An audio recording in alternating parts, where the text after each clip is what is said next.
Cuneo.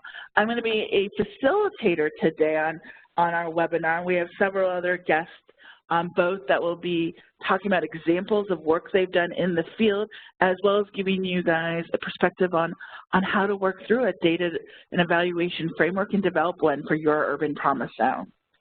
We want to welcome you all. This is a second in the series of 4 sessions for you Urban Promise Zone participants. We want to make sure you guys remember that we have participants at all different levels that are joining us today and throughout this series. The series is designed to help those without a framework in place create one by the end of June. So this is a real proactive project we are working on through these webinars. Those of you that may have a framework, you can use this at the time to review and update the different elements that you have already done in your framework, and also to share experiences with each other. We can learn a lot from each other through this process.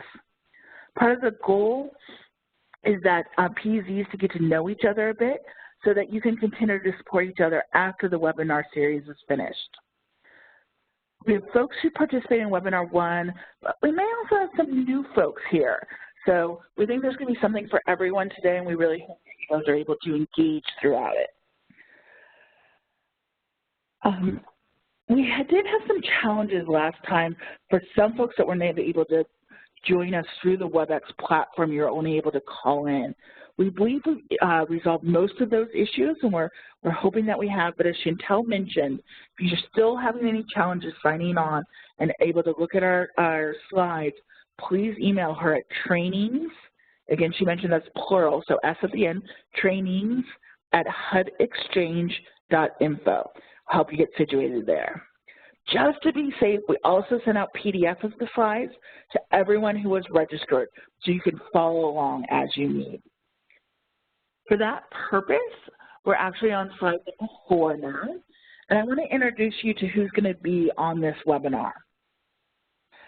We have 2 firms that are supporting you through the data framework and evaluation process, but our goal is to present you with a single seamless team to support you. Again, I'm Janine, I'm facilitator for today, and I'll be working with Janet and Kasha to bring you your webinar today. Jadong will be back with us next time. Trish, Jennifer, and Manoya will be staffing the office hours available to help you move forward with your frameworks, as well as running peer-to-peer sessions to help you learn from each other. You're going to hear this throughout the day, but we really want to encourage you to sign up for those office hours. Effectively, those are your consultants. They're going to be able to support you with questions you have and doing any homework. If you've already done some of your framework, able to explore different elements that you might be missing.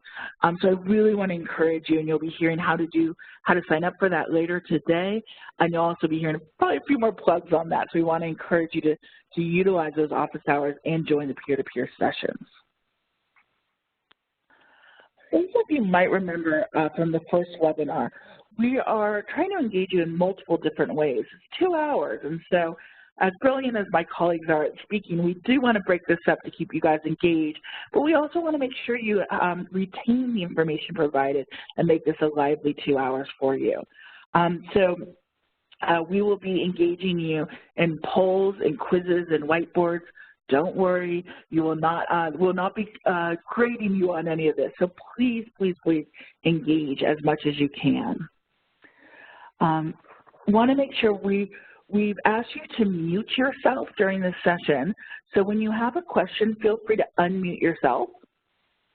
And if we're hearing any rustling in the background, my colleague Chantel may have muted you as well. So if you're trying to talk and you're realizing no one's hearing you, please make sure you throw a Q&A to her asking you to unmute you, and she will do so. We might have our first background noise as I speak. And also I want to make sure that you guys know as we go through the content, if you have any questions or comments but don't want to interrupt the speaker, please use the Q&A section to the right and send your question to all of us. The other participants won't see your question, but we as presenters will, and we'll either answer you privately, or that might be a question that we feel everyone will be able to learn from, and we'll bring that up during one of our Q&A session times. So remember, the chat function is to contact the host. The Q&A section on your right-hand side is to raise a point or a question for the presenter. On to slide 6. We've had some really good information that came out of webinar 1, and we understand some of you have been able to take the opportunity of talking to some of our AIR team colleagues in the office hours to help think about the logic model. I was wondering, is by any chance Hartford Promise Zone on the call?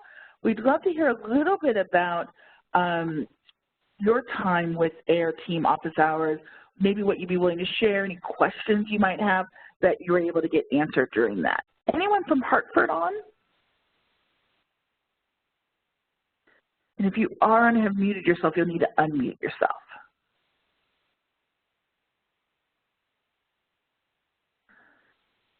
No problem, either being shy, which I totally understand, or haven't joined us yet. But I do want to ask anybody else. Oh, hi. Are you from Hartford? Yes, Catherine Ramirez-Meehan from Hartford Promise Zone. Oh, great. Welcome. We understand that you did have some time spent with the AIR team in office hours, and I got to help you thinking a little bit about your logic model in the context of your own program. Just wondering how that went. Were you able to share with any of us on the phone how that went, anything that you might have gotten answered, or maybe it provoked even more questions for you? Yeah, the session was really helpful. It was about an hour-long session where I was able to explain how our logic model was going, and also explain how at the Hartford Promise Zone we are doing the logic models for each individual goal area because that best fits our goals. But overall, she was able to answer a lot of my questions, and I feel more adequate to moving on to the next step. So happy to hear that.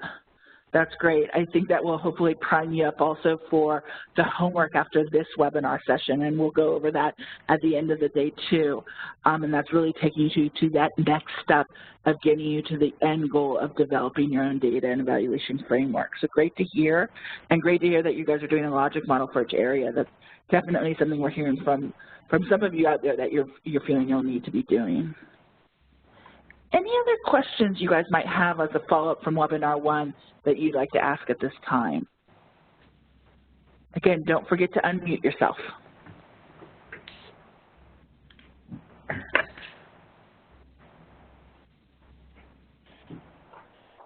Great. I think what we'll do is we'll go ahead and get started. Before we do, I want to make sure I let you guys know what you're going to be learning today. Our objectives are the following. We're going to define data and evaluation framework, make sure we're all on the same page of what that means. Going to discuss how a data and evaluation framework and a theory of change, or a TOC, can support PZ's performance. Going to describe the elements that are in a data and evaluation framework. We're going to compare types of evaluations and their purposes. And lastly, our objective is to discuss special challenges and solutions for evaluating place-based initiatives. As a reminder, these sessions that we're providing to you are sequenced to address all topics related to the data and evaluation framework. Although the pieces are all related, it is important to move through them sequentially to get the groundwork and connections. So definitely want to encourage you to think about this in a sequential manner. If questions are leading us to future webinar topics, we may ask that a question go in a parking lot until we get to that session. So please note, we're not going to be ignoring any of your questions. We may, though, parking lot them because they're going to be on the next webinar. At this point, I'm going to be going to hand it over to my colleague, Janet. She's going to talk a little more about what the data and evaluation framework is and why it is important for you to have one. Janet? Great. Hi, everybody. I'm Janet Pershing. I'm glad to be back with you again this week. And I wanted to start out with a little bit of context about exactly what a data and evaluation framework is and why we care. I think everybody probably has a bit of a sense of that. Some of you have actually developed them and have a very good sense, but let's all get on the same page about this to start. Because our goal by the end of this webinar series is that you will have a completed or an improved data and evaluation framework. HUD's putting a lot of resources into helping make sure you all have working frameworks through these webinars, through the office hours, the peer meetings. So as we dig in, we want to make sure we have a shared picture of exactly what it is we're talking about. So data and evaluation framework, simply put, is a plan for how you're going to evaluate the combined efforts of what's going on in your Promise Zone. We know historically it's easy to just start implementing programs we believe really should be making a difference, but unless we take the time to evaluate them, we never know if they really do, and we don't learn how to improve those programs. So as part of the Promise Zone effort, we're really looking to do some evaluation, to gather evidence, and to find out what's really working when you put them all together in a Promise Zone. So we are going to be trying to do this through a framework that does three things. First, describing the process that the community is going to be using to evaluate the program. Second, laying out the data collection and analysis approaches you'll use. And then finally, thinking about the practical steps you need to move through that evaluation process. One of the key things to know about the evaluation framework is that no one can sit down and put down all the details about how you're going to evaluate things over the next 10 years. That's not feasible. But you also don't want to wait until halfway through year 9 to start putting together a plan. So this framework is your planning document to think about the big chunks, the steps that you're going to need to take throughout the life of the Promise Zone period to systematically collect the data that you're going to need to evaluate the effectiveness of your Promise Zone efforts. We're going to show you throughout the course of the day-to-day that there is no single right format for a data and evaluation framework. But there are some elements that you're going to need to include to make sure that your framework really does what it needs to do. And so we're going to talk about what those elements are, and we're going to show you a couple of examples of very different ways that a framework can look as long as it includes those elements. So why use one? There are actually quite a few reasons why you'd want to use a framework. And I think one of the most important is creating a shared understanding among your partners. As you all know, you don't do Promise Zone work solo. It's a team sport. It's a group effort. You've got a lot of partners, and you need everyone to be on board and understand what you're doing in terms of the evaluation. People have to understand why it will benefit them. They have to understand that it's not a scary thing that can harm them, and it has to be set up in a way that that's true. So creating that shared understanding is really important. Deciding in advance what data points you need. You know, it keeps you from chasing down data that you didn't actually need, or from leaving holes in your data collection plan if you think about it all systematically up front through the framework. It's also a way to really identify the methods you're going to use to get the information you need. You've got to be strategic and streamline the way you do the data collection so you can be as efficient as possible. Nobody's got a lot of extra resources lying around, so you've got to figure out up front what's going to be the best way to collect exactly what you need.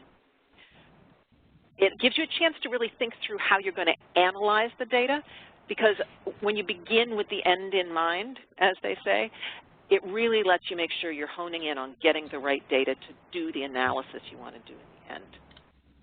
Also gives you a chance to start thinking early on about information dissemination. When you know what your potential audience members are going to want to hear, what they need to understand about what's going on in the Promise Zone, it really helps you focus how you want to use that framework, how you want to structure things when you know what information you need to provide to those stakeholders. It gives you a chance to actually step back and say, okay, we want to do all these things. What is realistic in terms of timeline and in terms of resources? Gives you the opportunity to think at the outset about what those chunks need to look like to get to the end. And finally, it gives you a chance to think in advance about roadblocks and potential solutions. If you can figure out what those roadblocks are likely to be, get a jump on the solutions, it can really help you move through. So those are the reasons that you might want to use your framework, and having those in mind as you develop it, I think, can be very helpful to you. All right. So next up is for you to give a little bit of thought to what are the elements of a framework. I said there are some basic elements that need to be part of it. I'd like us to take a few minutes here to go to this whiteboard and to share your thoughts about what elements need to be in one of your frameworks. To use the whiteboard, look in the upper left-hand corner of your screen. You'll see a small arrow and next to it the letter T. If you click on the T and then click onto the whiteboard, you can just type in a word or a phrase about the elements of a framework that you think would have to be included for the framework to give you what you need to plan out your evaluation. So go ahead and click on the T, click into the whiteboard, timeline, community surveys, what else? Data, yeah, got to make sure you know what's coming up with your data. What are you going to need to collect? What else? Ability to gather the data from the right sources, absolutely. You got to think through those sources. The logic model itself, clearly.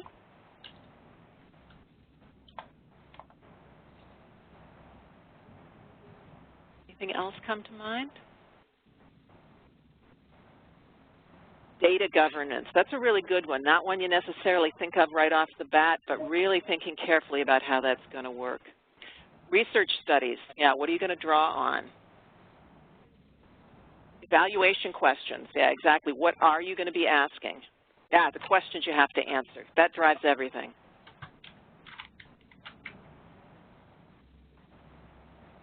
Great.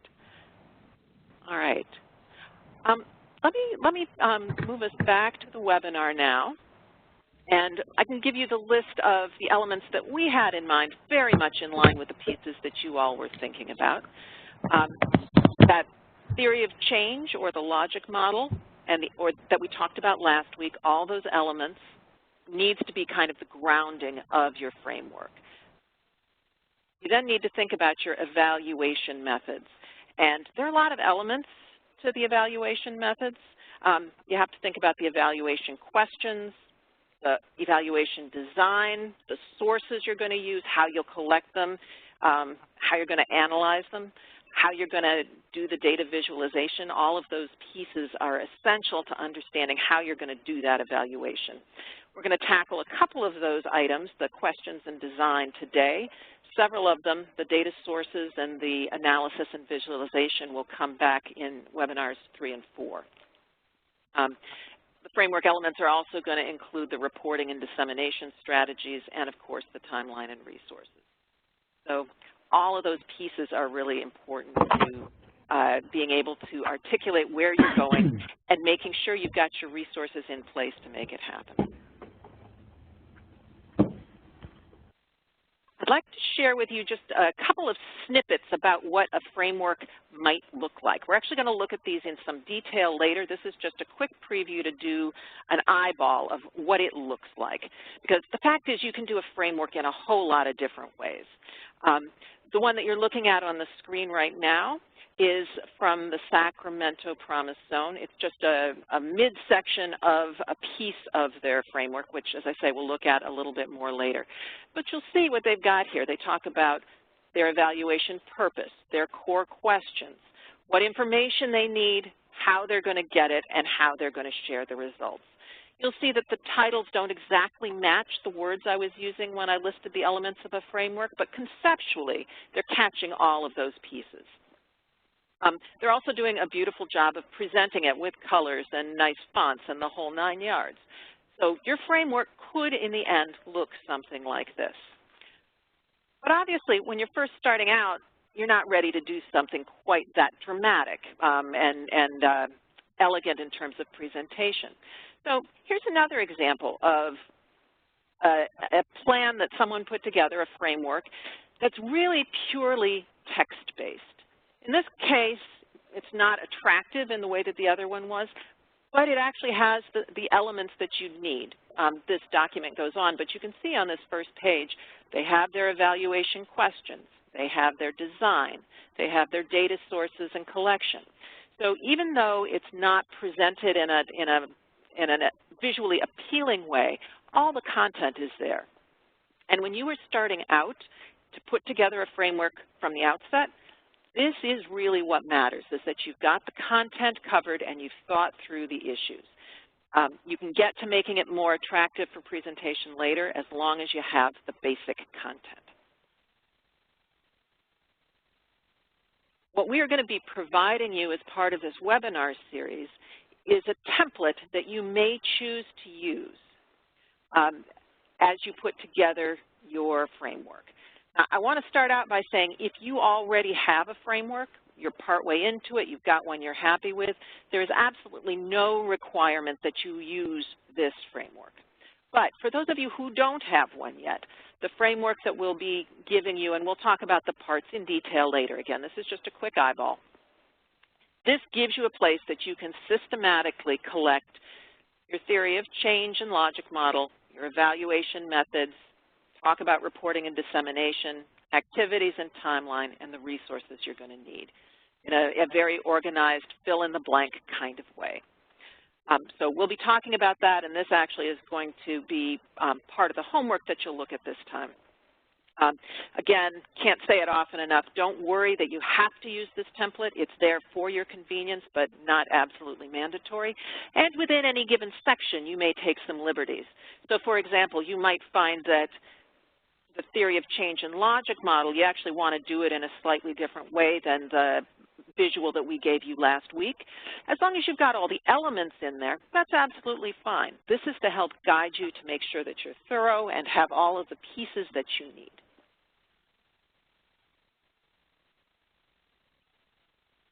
So at this point, I'd like to do a quick poll and ask you to think about at what point you are in the data and evaluation framework development process. If you look in the lower right-hand corner of your screen, you should see a poll. Take just a minute to choose the answer that best suits your position, and be sure and click that Submit button so that it gets recorded. We won't leave this open for very long. We know that you all have a pretty good sense of whether you're complete and applying it, whether you're not quite applying it yet, whether you're just beginning, or whether last week in the logic model homework was your first touch. So as soon as the answers slow down, Chantel will go ahead and close the poll, and we'll get a look at what your responses were. Takes just a minute for the poll results to come up.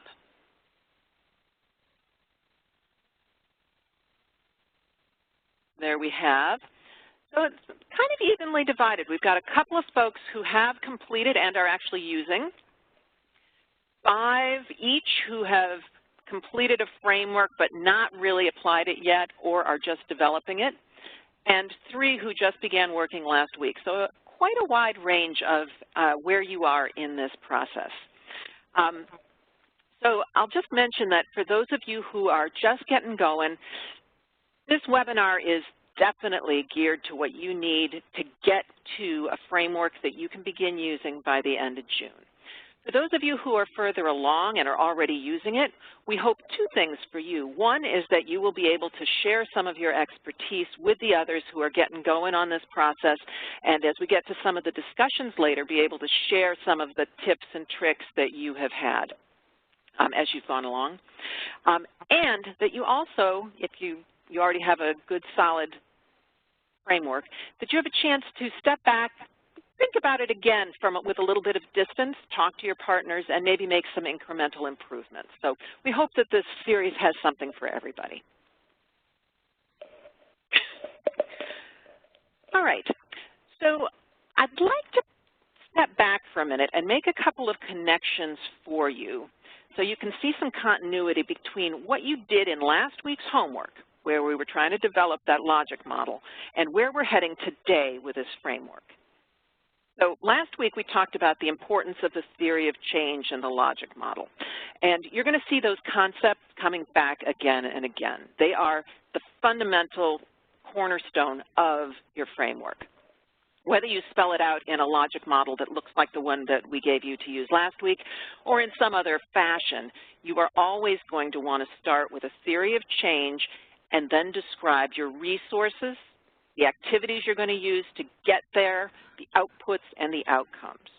So always thinking through those chunks of what we talked about in the logic model last week. That's going to drive your framework. And as you're thinking about that evaluation framework, the activities and outputs are going to really be part of the implementation analyses that you do. When you look at how are the programs being operationalized on the ground, you're going to be looking specifically at exactly what are you doing and how, and what is being produced.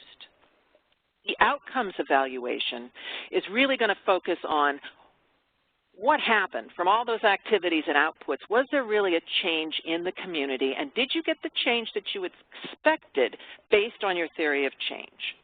So that's how your logic model is really going to support your thinking about the framework and the kinds of analysis that you're going to be doing in your evaluation.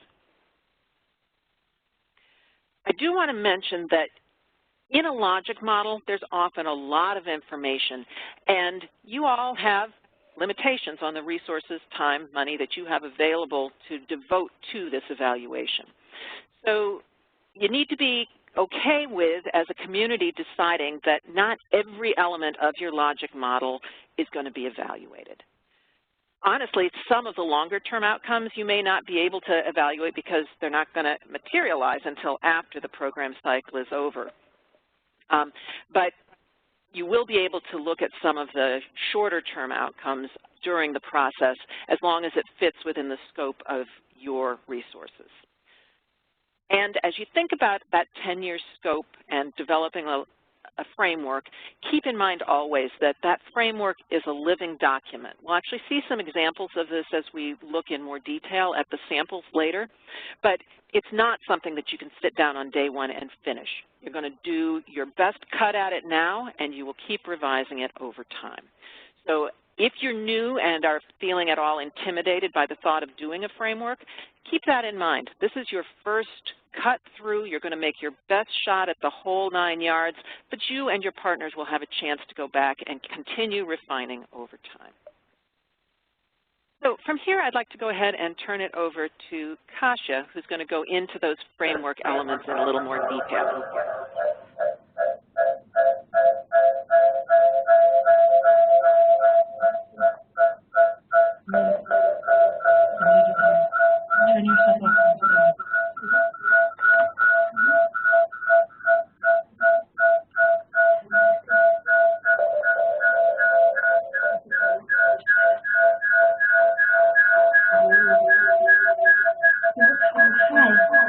Can you hear me?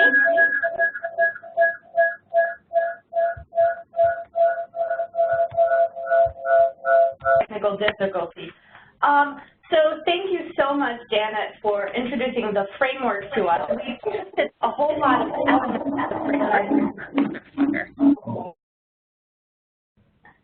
Now let's look at these elements in some more detail.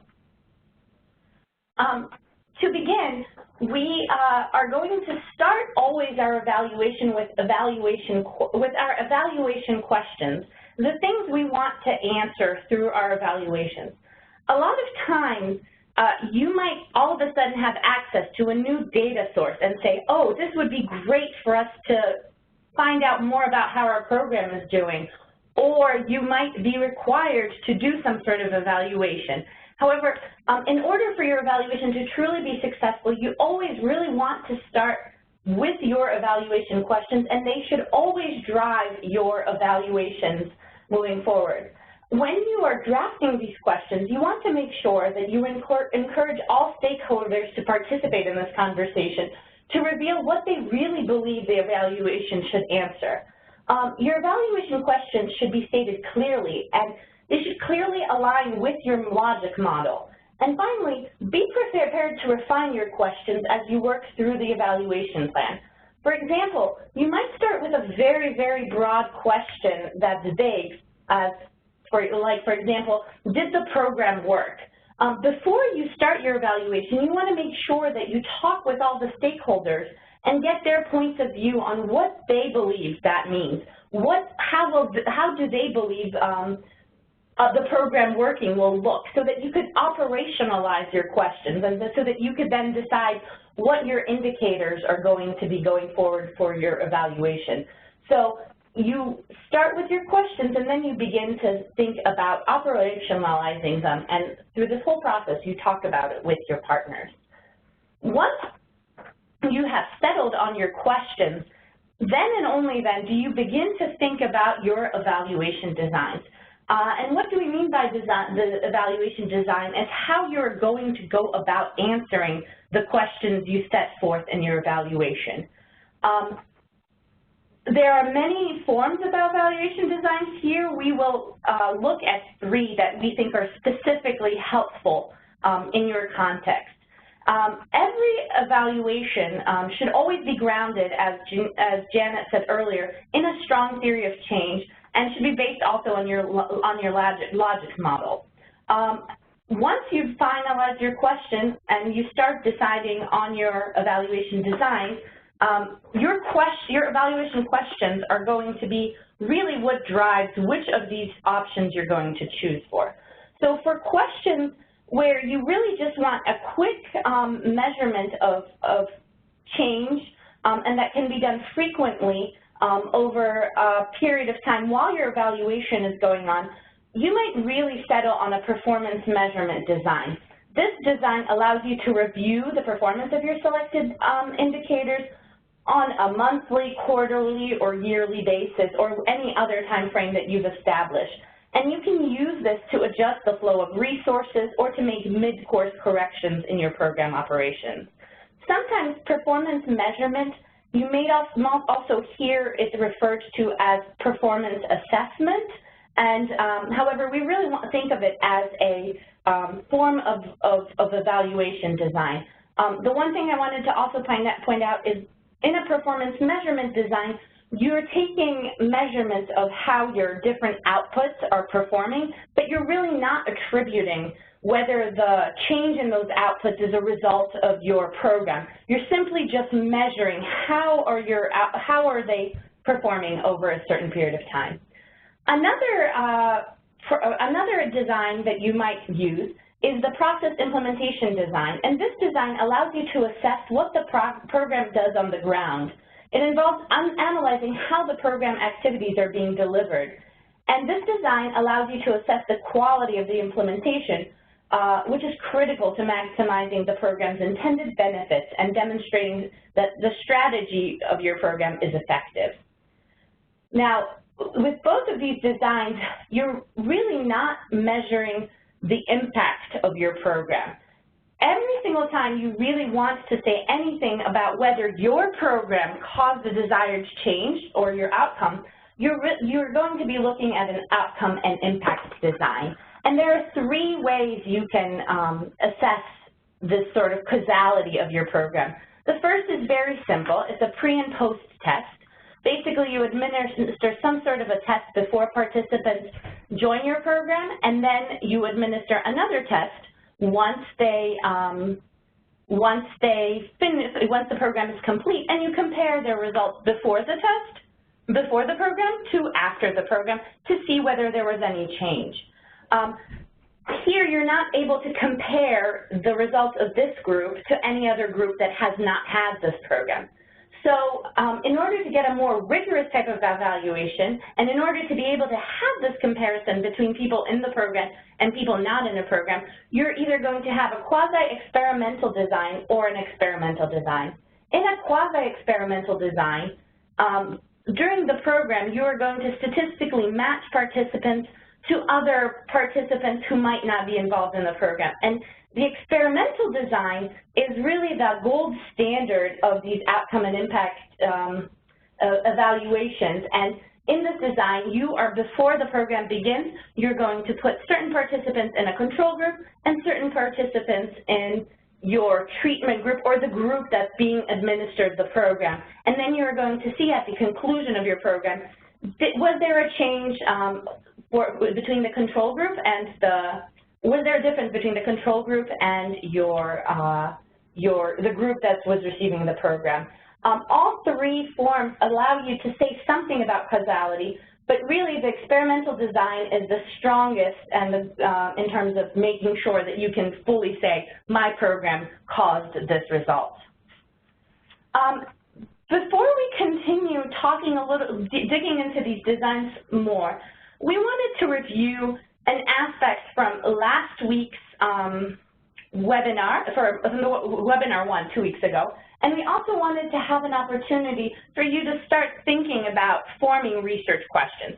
So below you, on the slide, you will see 3 possible research questions related to the program that we discussed on the webinar 1. If you remember, we looked at a training course about the quality, about the preparation of quality and affordable food. So you have 3 questions listed here under options A, B, and C, and a poll is going to open, and I would like you to choose which of these questions pertain to an outcome. So what we're trying to think back on is that difference between an outcome and an output. Choose which options really pertain to an outcome. I'm going to give you a couple of minutes.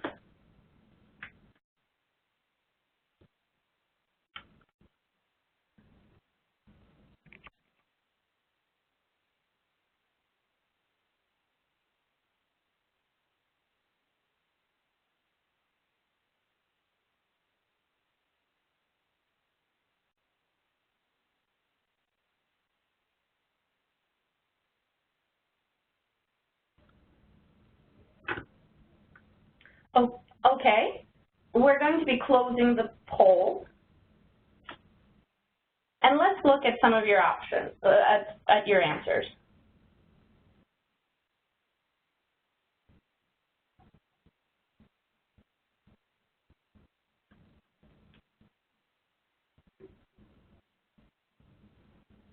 While we wait for your answers to show on the screen, I'm going to start going over the answers. So if you look at the question in B, how many students took the food preparation course, that's clearly linked to an output. Because what we're really interested about in this question is the number of people that took the course. But the question does not ask anything about what difference the actual course made. So question B is related to output, not outcomes. Let's look a little bit at question C next. Question C, did course participants prepare at least one of the recipes taught in the course? This question really looks at short-term outcomes. The question asks if the course made a difference because what we're trying to examine with this question is a change in behavior. And so this would, again, be a short-term outcome. So yes, question C is one of the answers.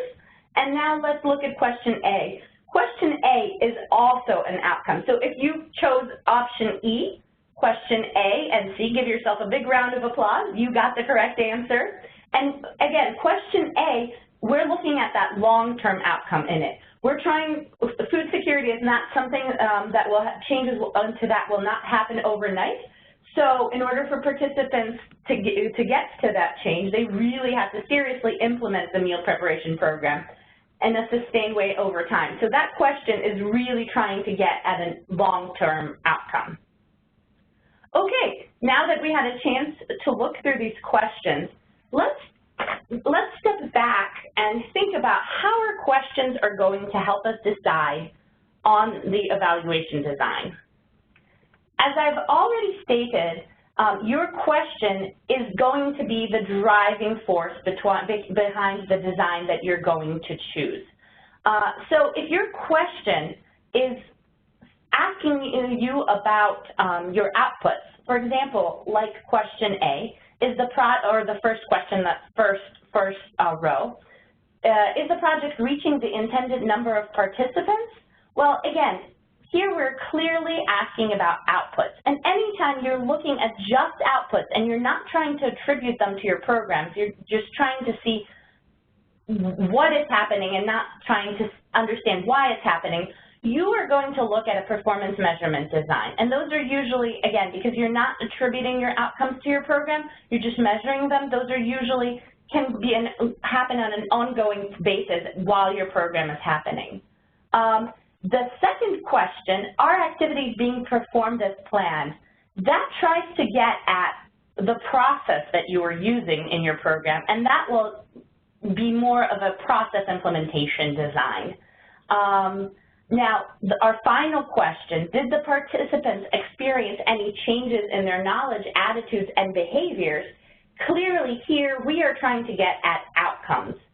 So every single time you're really going to be looking at outcomes, in order to be able to see whether those outcomes were caused by your program, you are going to need an impact or an outcome design for your evaluation.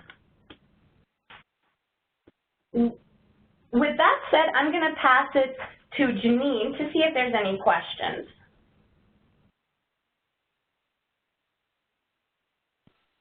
Thank you so much, Kasia. That was really informational for all of us today. Because we had a little bit of difficulty previously in feedback, and I apologize for that, we had Chantel go ahead and mute all of us that are non-panelists. For us to be able to do this Q&A, what we're going to need to do first is have all of you guys actually go and mute your phones.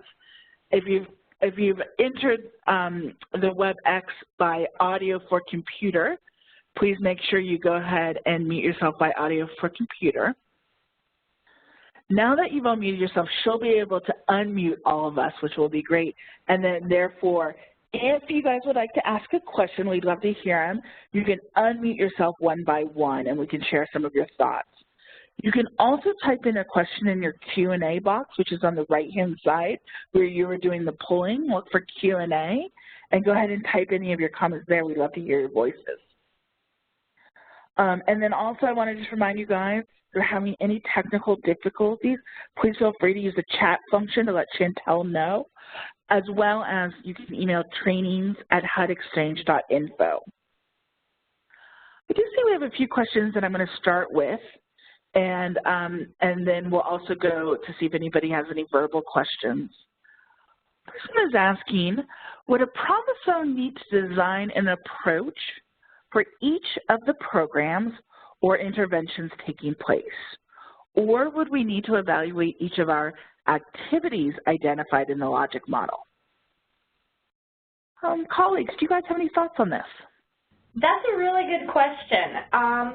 I think that this is one of those questions that you are going to want to answer at your local level, because it really depends on what you and your partners decide. And what resources you have in order to do an evaluation. So one thing that you might want to look at is all of the activities going on and think about which ones of these activities are really a priority to us, and then focus your evaluation efforts on those activities. Or there might be activities that are brand new that you're trying out that that you really want to see if they're, because there's little research on it, so you want to see, is this having an impact? So whenever you think about what I should evaluate, you always want to think, how many resources do I have to devote to this evaluation, and what is going to give me the biggest bang for my buck? What do I have to evaluate, or what do I want to evaluate because I really don't know what the impact of this program is? As a starting base for answering these questions. This is definitely something that you want to talk about with your partners. I hope I answered your question. Thanks so much, Kasia. I think that's great. Before I go back to the Q&A queue that I have, anybody have any verbal questions for us? Again, don't forget to unmute yourself.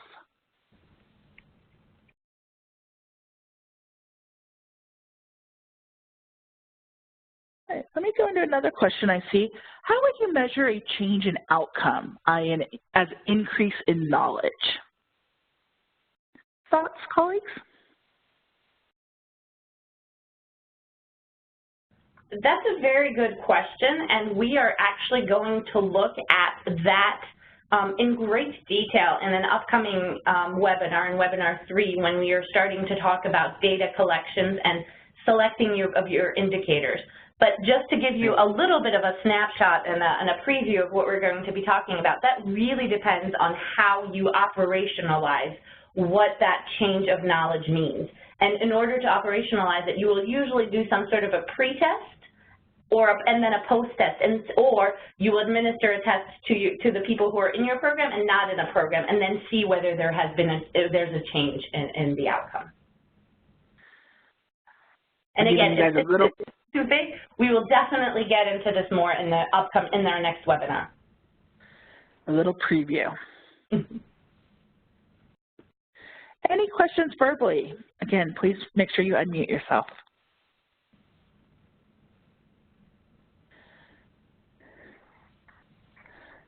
Great. Well, before I pass it back to Kasia, just remembering, you guys, what we've talked about so far, different types of design, from performance measurement, process evaluation, impact evaluation, which is experimental, and also impact evaluation quasi-experimental. So I want to keep you guys thinking about when and why we might use these. Perhaps people might have experiences in their favorite types of doing these. So keep those ideas flowing while you're listening in to Kasia. She dives deeper into evaluation design. Kasia? Great, thank you so much, Janine. Okay, so we are now going to start on an exercise to help us put those pieces together.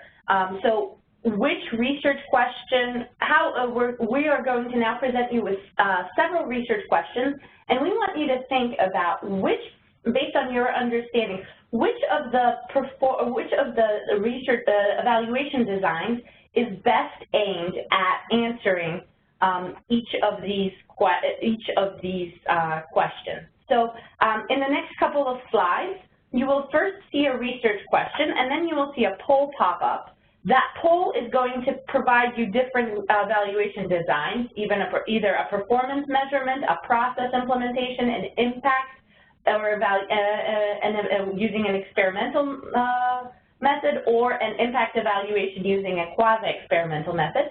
And what we want you to look at is which of these evaluation designs is best going to answer that particular evaluation question. Okay, so let's start with the first one.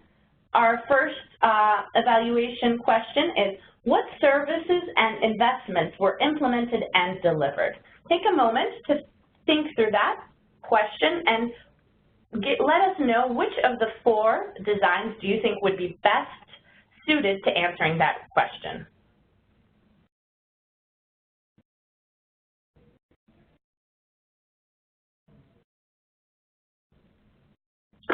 Okay. A couple more seconds and we're going to close the poll.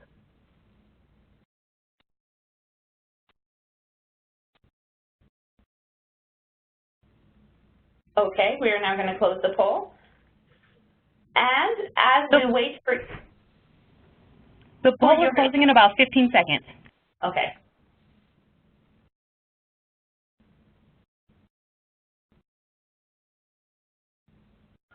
While we wait for your answers, if you answered performance measurement and process implementation, either one or both, you are correct. Now, some of you might ask why both designs are appropriate for this research question. Well, it really depends on what the key is of what you're trying to focus on.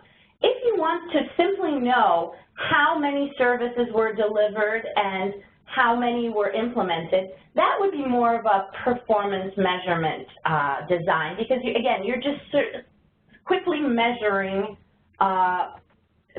what services were delivered. However, if you want to know why certain different services were delivered, if you're looking for more of the process of this service delivery, that's when you're going to look at a process or an implementation evaluation. Okay, we are now going to move to the second question. Did the intervention improve specific outcomes for people receiving services? Take a moment and tell us which of the designs you think this is.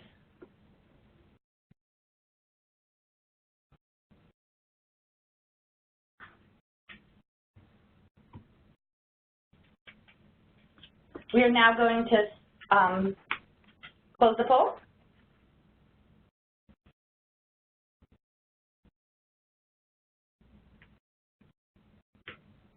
And while we're waiting for answers, it looks like many of you got it correct. This would be clearly an impact evaluation.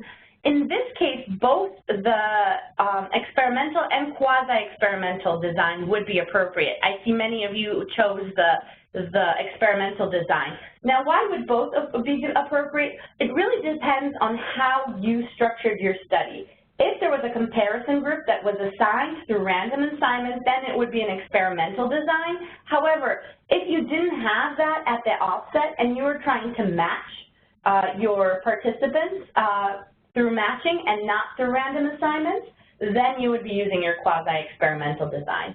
Last question, look at this question and tell me which design you think it is. Did the intervention improve neighborhood conditions? Take a moment.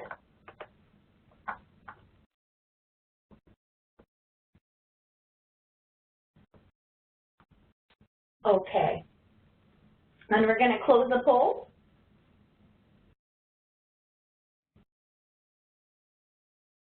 This one is a little bit tricky. Whereas in the last one, if you chose impact evaluation, either the experimental or the quasi-experimental, you were right here. This question probably lends itself better to a quasi-experimental design. The reason this is that usually it is very difficult to randomly assign treatment to entire neighborhood. Therefore, most likely when you're looking at an evaluation that covers your whole PZ, it's going to be difficult to make it be. It's not impossible. However, you're most likely going to be using the quasi-experimental design, and it looks like most of you guys got it right. Well, thanks for participating in that activity. Now that we've looked at research questions and we've assigned and we've talked about which designs might be appropriate, we have just began discussing our evaluation methods. These are the two things we're going to focus in great detail on this workshop, or we've already focused. However, just to give you a preview of the upcoming webinars in which we are going to talk in greater detail about other methods, other pieces of the evaluation framework, choosing your questions and your methods is just the tip of the iceberg. Once you've chosen those methods, you then have to think about the indicators that you're going to use to help you answer your research questions. What am I going to use in order to measure that change? Or what am I going to use to decide whether the service was being delivered? Once you operationalize those indicators, you have to decide, how am I going to get that data? Will I be administering a survey? Or is that data already available to me somewhere and I can just get it in order to be able to measure it? Finally, you have to discuss data analysis, decide on your data analysis strategy, and decide how you're going to visualize this data. So through all of these things that you have to think about when talking about your evaluation methods are things we're going to look at farther in upcoming webinars. The last thing I wanted to bring to your attention when talking about your evaluation framework is the timeline with which you're going to be developing it. Now, on this slide, we have created a very nice linear process for you. However, I wanted to bring to your attention that none of these things have to necessarily happen in the order that they're laid out on this slide. All of these pieces will be a part of your evaluation framework at some point, but some of them might be occurring before one another, or they might all be occurring at the same time. So let me talk through them a little bit more. So the first thing you want to do is you want to go through that process of evaluation planning, that process of developing your evaluation method and your framework and deciding how you're going to do your evaluation. How you're going to gather your data, how you're going to analyze it. Once you've come up on paper with that plan, you want to make sure that you go through any clearance processes that are necessary in order for you to get approval. For example, you might have to go through the Institutional Review Board in order to protect human subjects, or you might need to go through OMB in order if your evaluation is federally funded. Then you're going to actually jump into the data collection phase. And your data collection could either be administering of a certain instrument and collecting primary data, or you could be trying to do a memorandum of understanding to get data that already exists for the purposes of your evaluation.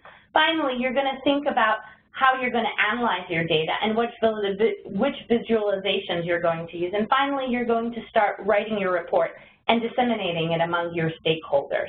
So again, as I said, sometimes in your PZ, because it's a 10-year project, you might have an evaluation framework at the very beginning. However, that evaluation framework might consist of many sub-studies, and you might have to get a clearance process for all of these. So you might have several data collections happening at once. So again, this process is not necessarily going to be linear. However, through the whole scope of your evaluation, you should hit on these key milestones. The final thing I wanted to talk to you about is the thing that you're probably most concerned about, resources. When deciding how you're going to design your evaluation, one important thing you want to do is make sure you understand your resources. Work upfront with your partners to get buy-in and an understanding of the needs and the goals of your program. In many cases, your resources will be people's time and not financial resources. Those human resources are incredibly valuable, and the PZ will want to capture that information to know where to turn to for support. A good first step is to create a community asset map and ask yourself what resources are available to address our evaluation needs, where are the gaps, and who are the stakeholders who can help us fill those gaps. And when you're doing that sort of assessment of that asset map, make sure you're not only listing full-time employees, your FTEs that are going to be your primary resources, but also other resources that might be available through your partners, such as, for example, software to do your data visualizations or your analyses that might be available, or meeting spaces for focus groups.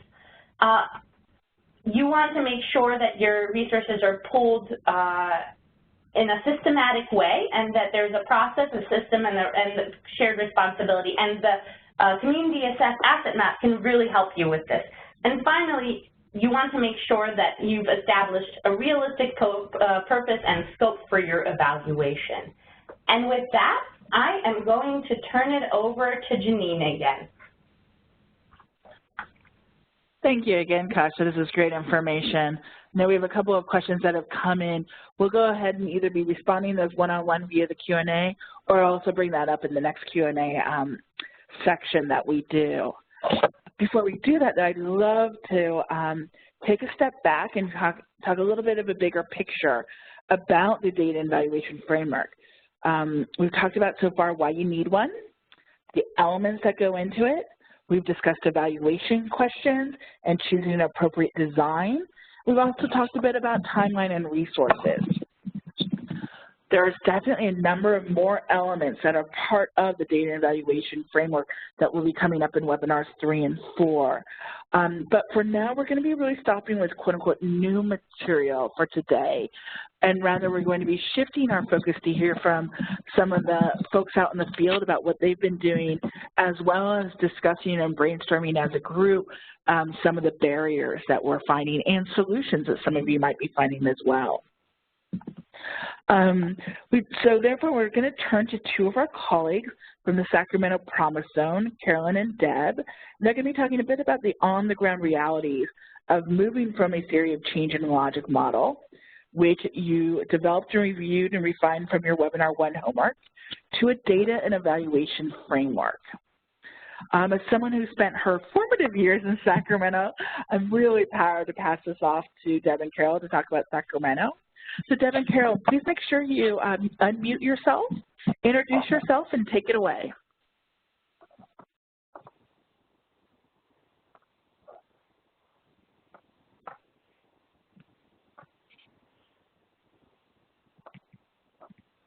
Don't think we're hearing yet for Carolyn and Deb.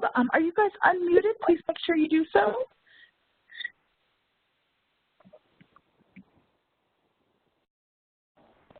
Good morning or afternoon, depending on where you are in the country. This is Deb. Can you hear me? We can, Deb. Thanks so much. We enjoy looking forward to your session. Okay, Carolyn was going to kick us off. Good morning. Can all of you hear me as well?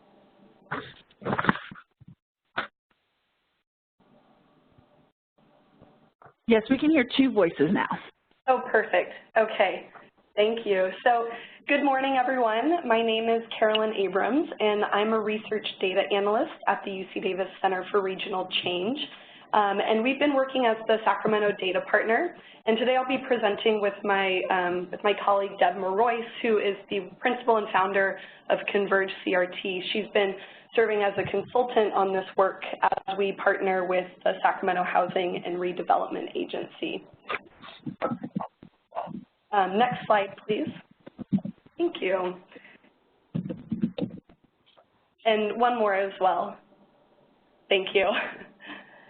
So today we want to talk to you a little bit about our experience. So just to give you a quick overview, we are going to be covering the process that we went through to develop Sacramento's evaluation framework. And then with that, we also want to talk about some of the challenges and opportunities that arose.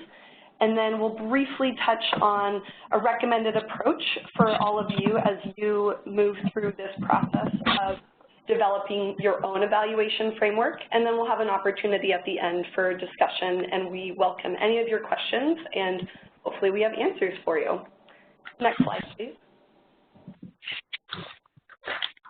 So just to kick us off here, we thought we'd toss this in. Sometimes I think the collaborative process would work better without you. Now, I'm sure that many of you have had experience in a formal collaboration before, and from that, you probably understand that collaboration can be challenging. That's just the reality of the matter. However, it's also critical in addressing complex community issues, and I just want to say that it's been a guiding principle in our work, and it's largely informed the approach that we've taken with the evaluation framework for the Sacramento Promise Zone.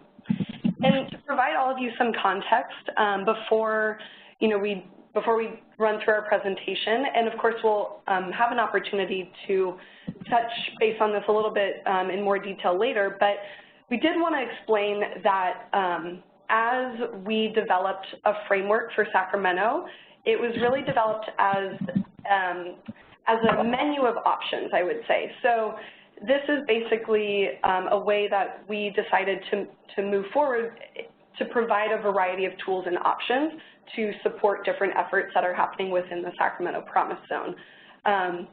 Some of you may have had an opportunity to look at our framework, and for those of you that have, this will make a little bit more sense, but down the road, if you take a look at it, you'll see they showed a quick snippet earlier to show part of the framework as a menu, but we'll talk about that a little bit more in detail. So one thing I will say is that it's really important to understand that our framework is a hybrid approach based on traditional evaluation, but also very largely informed by collective impact theory and practice. And for those of you who aren't familiar with collective impact, simply put, it's a structured form of collaboration to address complex community issues. And we're happy to field any questions about collective impact itself when we get into the discussion portion. But we found that this was the best approach to be collaborative and to tackle such a complex initiative such as the Promise Zone. And it was the best way to structure the framework in order to really evaluate collaboration, investment within the Promise Zone, and then progress in terms of improving quality of life. So with that bit of context, I'm going to toss it over to Deb, and then she's going to give us a little bit more detail about the process that we went through to actually develop our evaluation framework. Thanks, Carolyn. Again, good morning or afternoon to everyone.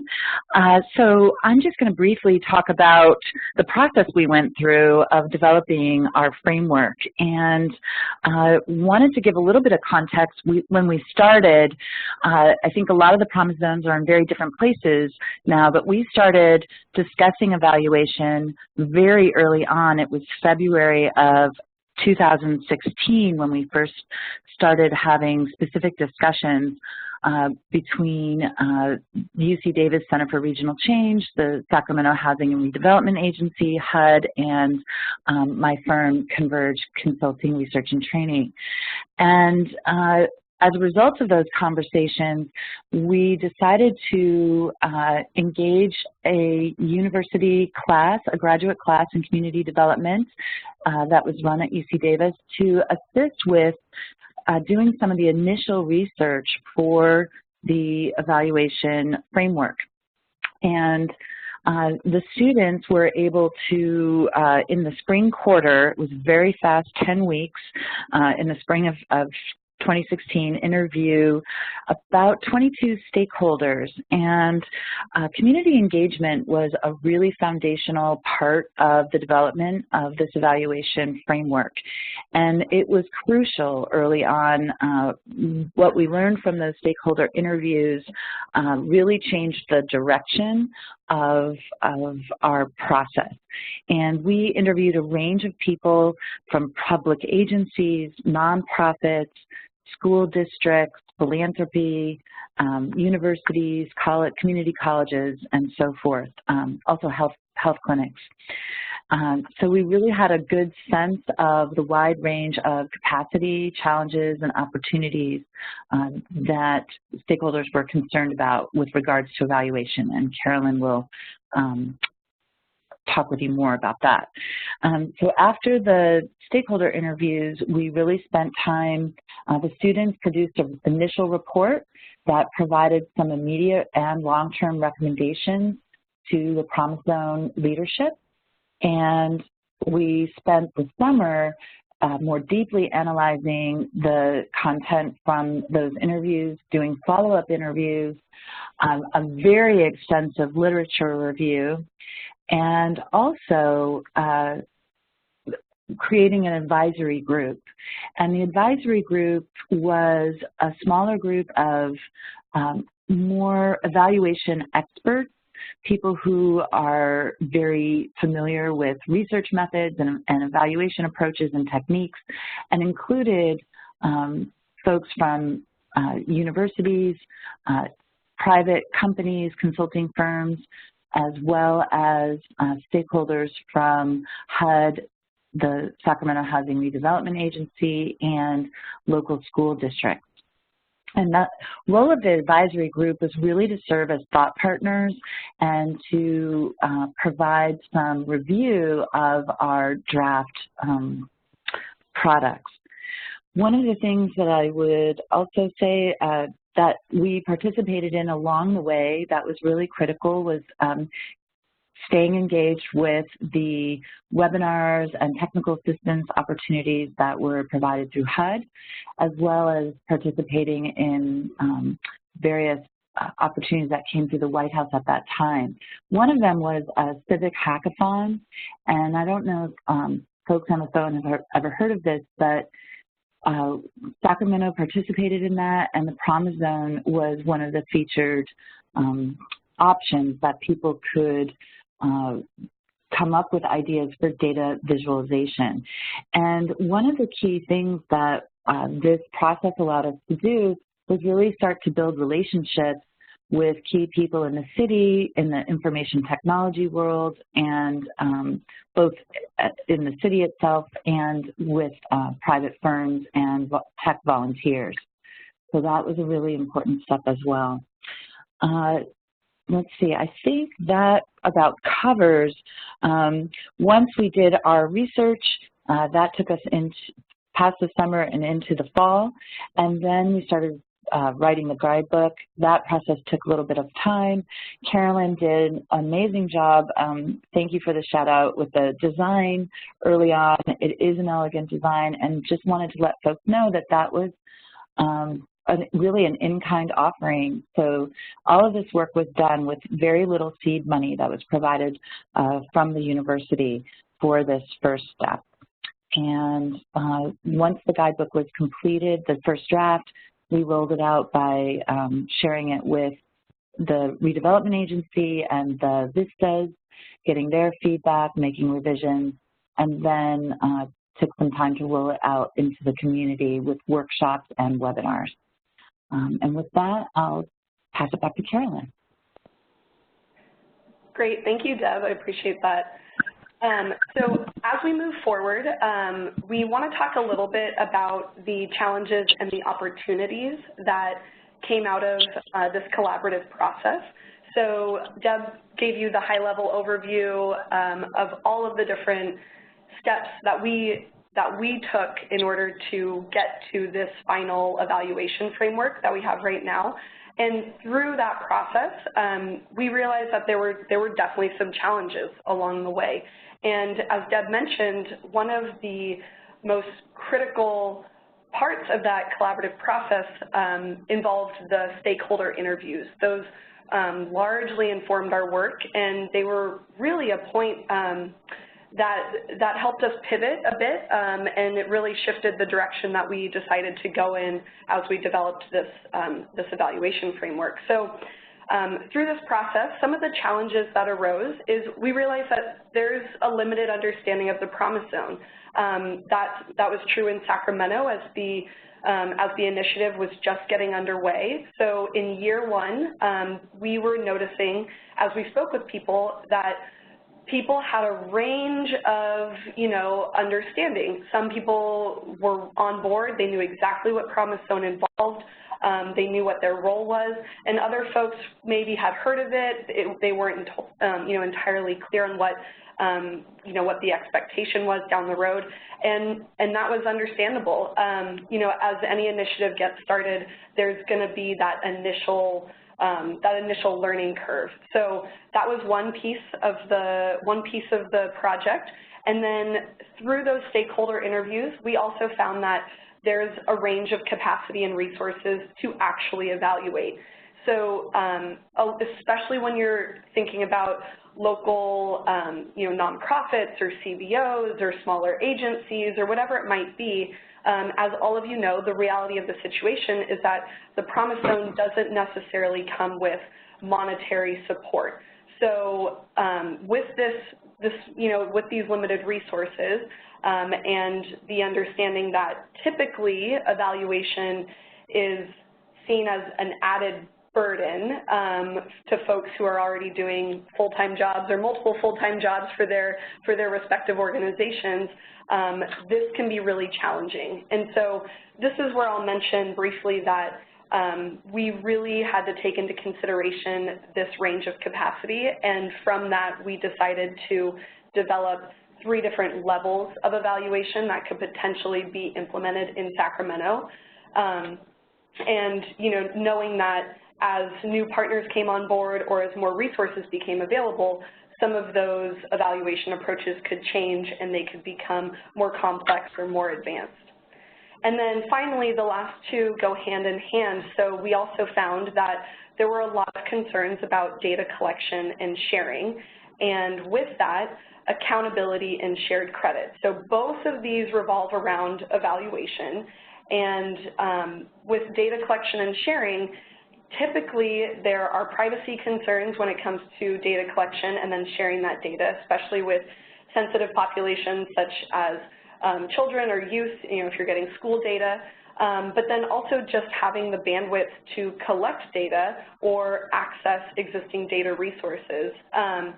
So that was definitely a large challenge that partners saw, and it was really perceived as a roadblock in order to move forward with an evaluation. And then with that, jumping ahead, folks really voiced their concerns around accountability.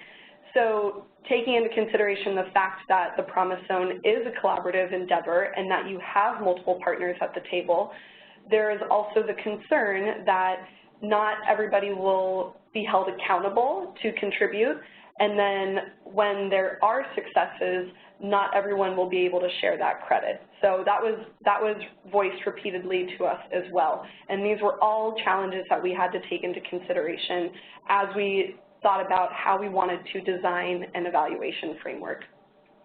Next slide, please. So a little bit based on the challenges, that really opened up some opportunities for us moving forward. So through our stakeholder interviews and meeting with our advisory committee and all of the different activities that we went through, we really saw this as an opportunity, especially in year one, to really slow down and step back. And with that, what I mean is that readiness is a major factor.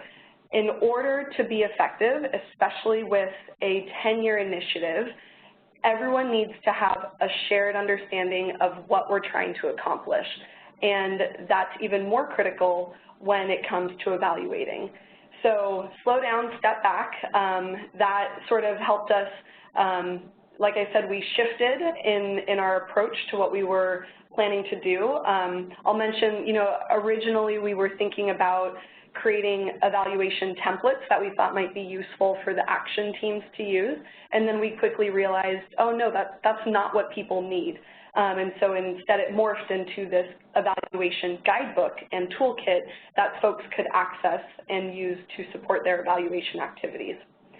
The second opportunity that we saw was that it's critical to engage stakeholders. And here in Sacramento, we recognize that there are multiple place-based initiatives that are taking place and not beyond Promise Zone. And so in order to really capture that momentum and acknowledge the commitment of all of these partners that are doing great work in Sacramento, we really needed to engage with our stakeholders and harness these efforts so at the same time we could really avoid duplicating our work and figure out what's the best way to align everyone who's really trying to address similar issues, but it might be through a different program or through a different initiative.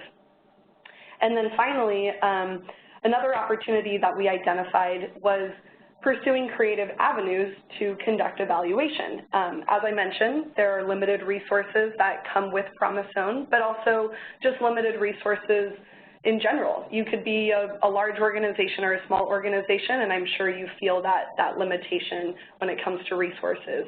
And with this final piece, we really had to consider that in order to conduct an evaluation, we had to be creative and we had to be innovative.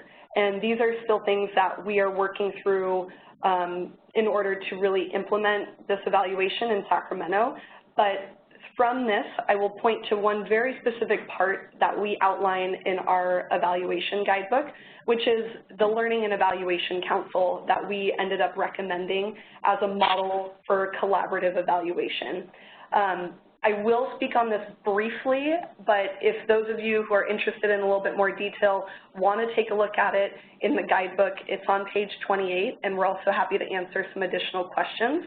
But we essentially proposed a Learning and Evaluation Council as a model to approach evaluation. This would be the entity that's really tasked with conducting the evaluation, and it would involve a wide range of partners, representatives from our action teams, representatives from the Promise Zone implementation structure, including SHRA and our VISTAs, the different councils, a range of evaluation experts, and of course different data partners such as our Sacramento City Information and Technology Department or other local civic tech groups, that sort of thing.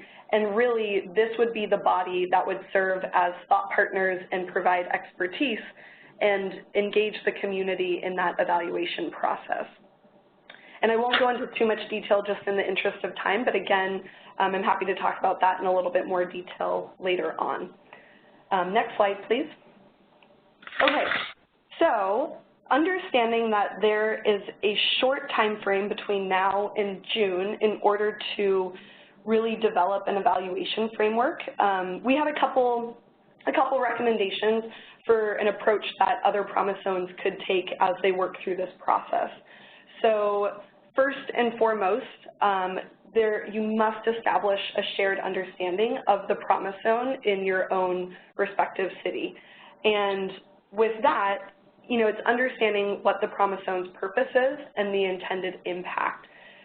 And in order to really have buy-in from your stakeholders and your partners, they need to understand what their role is, what purpose they're going to serve, and how they're captured in that vision of the Promise Zone. The second one would be to really shift the mindset around evaluation. We've mentioned this briefly before, but for a lot of people, evaluation is seen as a threat, and it can be very daunting. Not only is it a daunting task to undertake, but it's often in conflict with some of our, collaborative processes that we would otherwise want to undertake. And that has a lot to do with the fact that evaluation often puts partners in competition with each other, and it's seen as a measure of, did you fail? And so it's been really important here in Sacramento, and you'll see we have a whole section on this in our guidebook, but really shifting the mindset around evaluation to see it as an opportunity for continuous learning and improvement, and to really capitalize on the value that evaluation can provide. And if we want to be successful and if we really want to have an impact, we have to evaluate because we have to understand if we're on the right track. So with those two pieces, the third part would be the more, tangible piece where you could produce an evaluation framework, and what we would recommend is that at this stage in the process, what you're developing might be seen as sort of a skeleton or a model that could be built on and further developed. So once you have all your partners on board and you're able to produce an evaluation framework, then you can always make it very clear to them that further development is going to take place and that you want them engaged in that process. And that takes me to my fourth point, which is to really create a clear process and a timeline for future collaboration and evaluation development. This is where those expectations are going to come in, because partners want to know what the deliverables are and when they can expect them, and they want to be engaged. So making sure that you're looping back with your partners to involve them in that process is going to be critical. Next slide, please. Great. So just to sort of capture what I mentioned a little bit in our recommended approach, I did want to highlight some of the key components of the evaluation process that we outline for the Sacramento Promise Zone. And what I'll do is I want to draw your attention to number one, which is common vision and goals. And this is really where that shared understanding of the Promise Zone comes in. And as we've been discussing on this webinar today, the representation of this common vision and goals is really going to be your theory of change, which is, big picture, and your logic model. So without these pieces, you can't have buy-in because people aren't going to completely understand what it is that we're trying to accomplish. So common vision and goals is critical. And then down there at the bottom, you'll see that an underlying thread in our entire evaluation process is really around continuous learning and improvement. So that's what I was mentioning before about shifting the mindset around evaluation and really recognizing the value that it can provide to support your respective Promise Zone. Next slide, please. Perfect. So just to wrap up here, and then we'll open it up to questions, but a couple key takeaways that we've found through our experience here in Sacramento is that trust and relationship building is critical. So this goes back to that readiness factor and making sure that all of your partners are on board, that there's buy-in, and that people are really involved in a true partnership. And with that trust and relationship building piece, you will be able to establish these shared understandings of the Promise Zone, the work that you're trying to accomplish, and the purpose of evaluation. And with that, the second part is to really collaborate in order to accomplish these things. So keep in mind that your efforts should really be inclusive and community-led. And this goes beyond engaging your formal Promise Zone partners.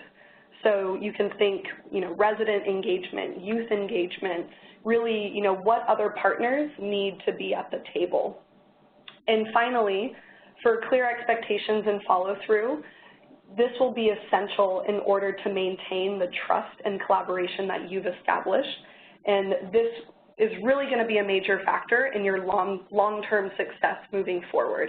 So it's a 10-year initiative, and if you want it to be sustainable and if you want to continue to make progress, there needs to be follow-through. So with that, and sorry, you can go to the next slide as well. So folks can, you can access our complete evaluation guidebook and the toolkit at this link. And I'm also happy to send it out in case the URL isn't embedded in this PowerPoint. But if you have additional questions after this webinar, I also invite all of you to contact either Deb or myself. And you know, we're happy to field any questions, and we also welcome other potential partnerships with other Promise Zones, you know, and understand that working together to really support the development of an evaluation framework is critical, and everybody's at a different stage in the process, and you know, we're happy to share what we've learned through ours, and I'm sure there's things that we can learn from others as well. So with that, I'm happy to open it up to questions, and we can see what we can answer. And Deb and Carolyn, this is Janine again. Just wanted to let you know we've gotten a few questions in, all asking about kind of the information that you referenced, from the guidebook to the lit review, et cetera. Just want to let folks know we'll work with Deb and Carolyn to make sure we collect the information and post it on the HUD Exchange Programs, Promise Zones, web page under the Webinar 2 information, and I'll be showing you guys that later in our session, exactly where to find that, the URL, and how to navigate that URL. So just want to give you guys a heads up, we will collect that information and post it, as well as you see there is a URL right here for the guidebook. That said, due to time, I also, unfortunately, going to have to limit us to 2 questions, so feel free to unmute and ask Deb and Carolyn, and we're going to have to limit ourselves to 2 questions. Thanks, everyone.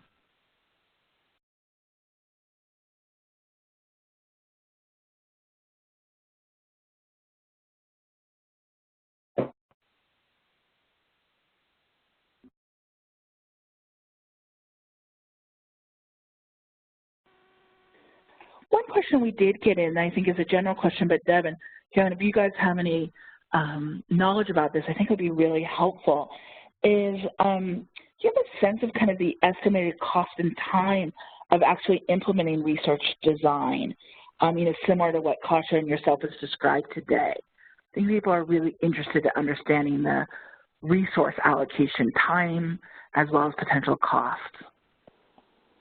Yeah, that's a great question. So I'll speak a little more generally about what we've experienced here, and then I also welcome Deb to chime in as you see fit. So as I mentioned, there are 3 different levels of evaluation that we've outlined in our framework, and the first one is a very basic evaluation, and that one takes into account that there are really very limited resources, essentially no funding, and it's just everybody with their current bandwidth collaborating to conduct that evaluation. So that would be, you know, a very low budget or minimal cost evaluation. However, in terms of specific numbers, I don't have that for you today. However, you'll see with the 2 more advanced levels of evaluation, that would really start to involve not only more time, but also a greater budget. So one of the things, in order to address this concern around cost and time, is in Sacramento, we are trying to collaborate with some of the other place-based initiatives in order to establish this Learning and Evaluation Council. And so that would allow us to capture resources that everybody is bringing to the table beyond the Promise Zone and pursue some additional funding partners that could support this work, because it would then really have a regional focus, and we would be looking to conduct evaluation not only for the Promise Zone, but for some of these other initiatives as well. So once again, I don't have numbers for you, but that's definitely one thing that we've taken into account to, you know, to see what we can capture and harness here in Sacramento. Deb, I'm not sure if you have anything you want to add to that. Yeah, I'll weigh in on this too. in working with the university, the standard kind of numbers that are usually used to determine an evaluation budget is about 10% of an overall budget for a program. So if you have a $1 million program or a $100,000 program, if you kind of think in big chunks of designating 10% of that to evaluation purposes, that's kind of a sort of standard. One thing that I would note, too, is really thinking about shifting. One of the points Carolyn made was about mindset shift and thinking about how we think about evaluation. And what I really want to encourage everyone to shift their thinking towards is away from the model of evaluating at the end, did it work, did it not work? Because especially in a 10-year initiative of a complex community change process, which is what the Promise Zone is kind of intended to do, it's really not a traditional program. I love that someone was creating a logic model for each of their action teams. That's what we're encouraging here, too, in Sacramento, as well as looking at the big picture. But with that kind of complexity, it's very difficult to use some of the more traditional evaluation approaches and to wait until the end of something to decide whether or not it was successful. So really looking at and becoming familiar with collective impact theory and how to evaluate complex community change using collective impact approaches might even shift how you think about the allocation of resources. And it might open up some more possibilities in your communities for funding this. Great advice. We got one other question that came in. I'd like to end on this. Is a little bit about that mind shift change as well. What are some of the challenges in selling to your leadership spending this type of resources, either money or time, to evaluate and make policy changes?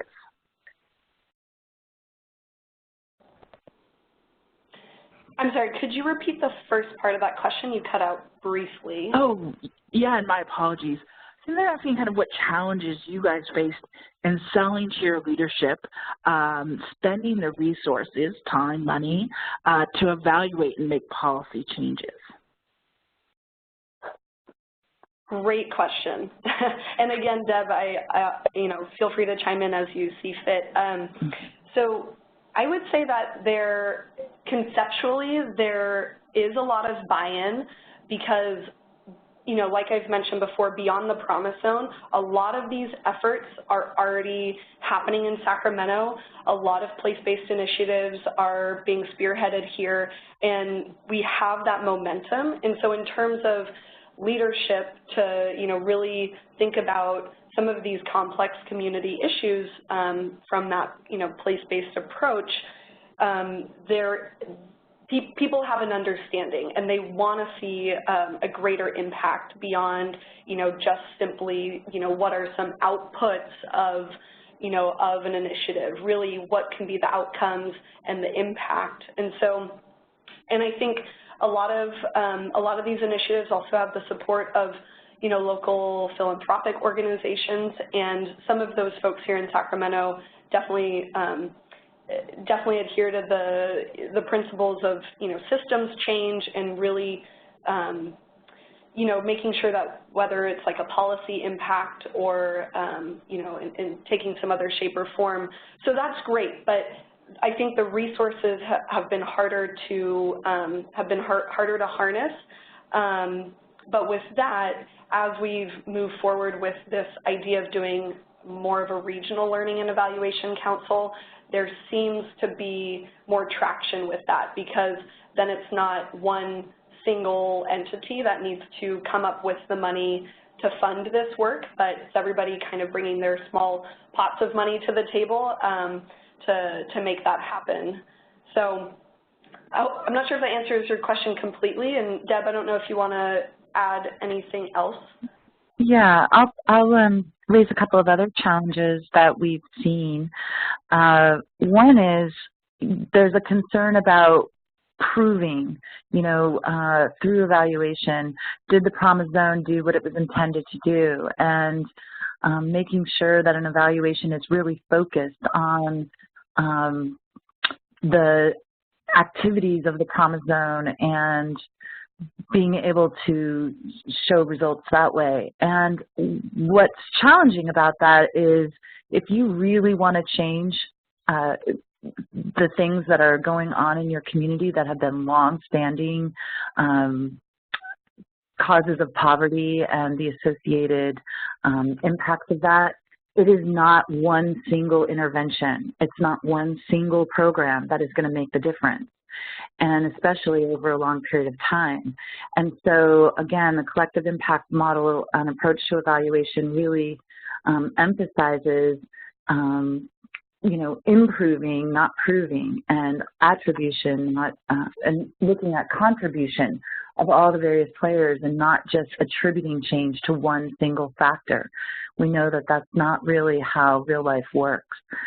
So the more that you can shift people's thinking around what evaluation is supposed to do, and in a long-term project like this, it's supposed to give you information so that you can pivot as needed during the program. You're not implementing a research model that, like a standard, in a lab, our social lab of our cities, where you're applying one dose of something to some people and not to others.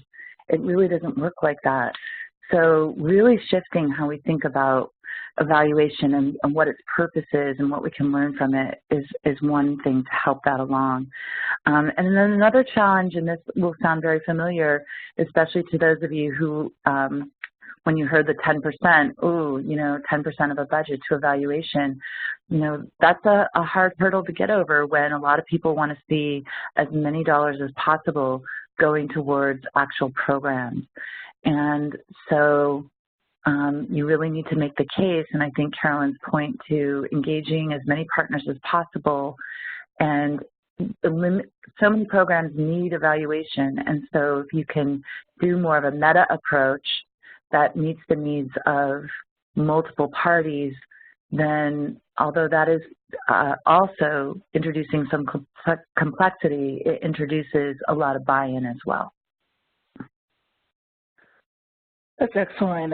And Deb and Carolyn, thank you so much for taking the time with us. It's really terrific hearing about where Sacramento is and where the framework has really developed to, as well as some really interesting ideas like this hackathon. So thank you so much. It's really, I think, giving us a better level of confidence to get through these, through each of these phases that we need to do through this evaluation. So thank you. And we're going to provide some more questions later on if we have time permits, so please feel free to join us in answering those. Since this last question really started talking about the challenges and solutions that we find, I'm going to go ahead and pass this over to Janet, who's going to be diving a little bit more into this area. Janet? Thanks. I love that we started with those challenges in that last discussion, and particularly the collective impact that prove turns into improve and the attribution turns into contribution. I think that's one great way to start thinking about challenges and solutions. I wanted to share just a few other general concepts with you real quickly, things that can help you frame the way you're thinking about the challenges you're facing.